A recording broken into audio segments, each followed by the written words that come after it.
Kaninang ganda ng klase sa English nila, Rich eh.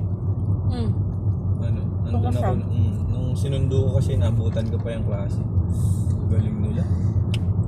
Eh, ano, tinanong ng teacher, sige class, ano yung English ng naglalakad ng aso? So, nag-raise ng hands yung mga pupils. Tapos, sige John, ikaw naman. Ikaw sumagot. The dog is walking. Galing. Parang paka ni mga classmates. Sige ganito. Englishin nyo naman yung walk, hinang-hinang, naglalakad.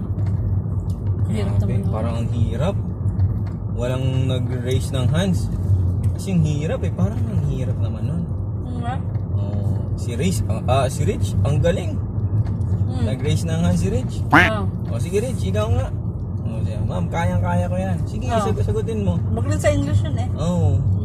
Sabi niya, the walk-walk, week-week, walk-walk. Galing! Magre-resign na ako sa trabaho. Bakit wakwak? Walk eh.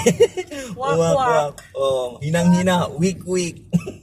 Naglalakad, walk-walk. Ang talino.